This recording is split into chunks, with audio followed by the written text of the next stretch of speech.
Ooh, he's absolutely crashed out for the pound now, I tell you. It's just all you can see is his little tummy rising up and down. Oh well. So hello, today I'd like to look at the Wild Flowers book of the Wayside Woodland Pocket Guide. Well, it says pocket. I mean, what sort of pocket that would fit, I don't know. Probably a very large overcoat. But it's a great book. I love it. My mum studied when she was at university. She went to grammar school. Sorry, she did go to university. She went to the Kingston Training College to learn to be a teacher. But when she was at grammar school, I should say, she studied botany and zoology. And you can see it's an old book because it's 12 shillings and sixpence, which is pre-decimalised money for my friends in America. In 1971, British money went into pounds, which is what you see there, and that's what this book cost me a whole quid, you know. A real cheapskate, me. But it's a lovely book, and it's brilliantly illustrated. But effectively, my mum put me onto a really interesting. See, this reprint was from 1955, so it's quite an old book. It was first printed in '36. But my mum got me interested in flowers, wildflowers and things, and anything, butterflies as well, things like that, and all sorts of other animals and things, because she studied them as a student, and she was keen to share her knowledge, and she did it in a very interesting way, I must say. But there's all different leaf shapes and what have you. That looks like cannabis, doesn't it? I know that one very well, mate, innit? I've been wrapping that up for years, I have. I'm not anymore. I never inhaled either, I might add, you know.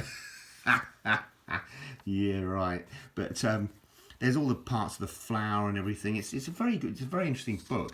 And as I say, my mum would have explained all this to me anyway as a kid. She sort of, you know, when I was quite small, she would go on about all these different forms and what have you. She was a teacher. I've probably said that already. She was a teacher. I probably said that already. I got a memory of a goldfish now. Sorry about that.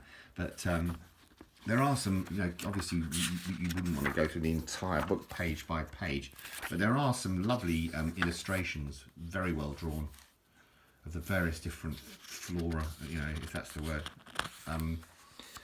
Yeah.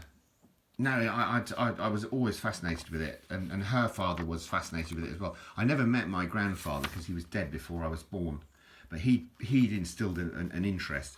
In those days, people knew things, you know, they'd go by the wayside and they'd point out things to their children and say, well, that's edible, or that's poisonous, and what, you know, you can make something with that, or you can use that for a dye or whatever. People used a lot more knowledge was there about nowadays. I suppose there's more arguably on the internet, but are people interested in the wayside flora, flowerings and stuff now? Chamomile, see, that makes a very nice tea. That makes a very nice tea. Very relaxing, calming. You know, it's a very calming element to chamomile tea. And it also is very good for your stomach as well. And milk thistle is very good for your liver. You know, some things are very, very dangerous for you. Burdock, that's right. I remember my dad used to make a drink called dandelion and burdock, and well, he made it for me once. I loved it. I thought, oh, really nice, sweet. And I think I think I'm swapping now. As my dementia carries on, I'm in the end of it. I'll be absolutely incoherent. So prepare yourselves. But if I'm posting, you'll think, what the heck is that? What you're talking about, mate? Yeah.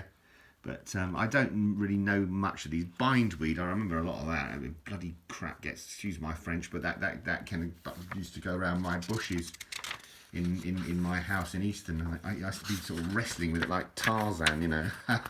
These great vines of bindweed, sort of trying to get them out of my trees, you know. Oh, Jimmy's still down though, look. I'm not disturbing him, but yeah, you got to laugh, haven't you?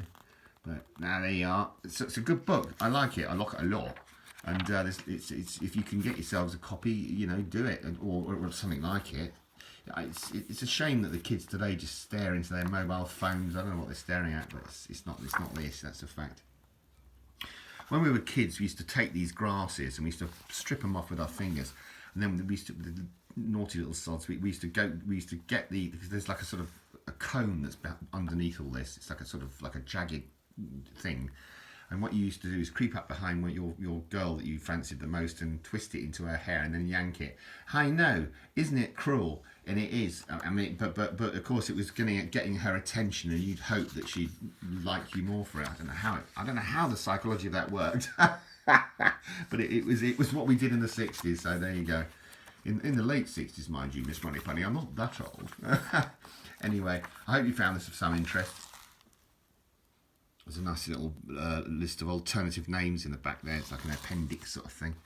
It's a lovely book. It's very old. Well, older than me anyway.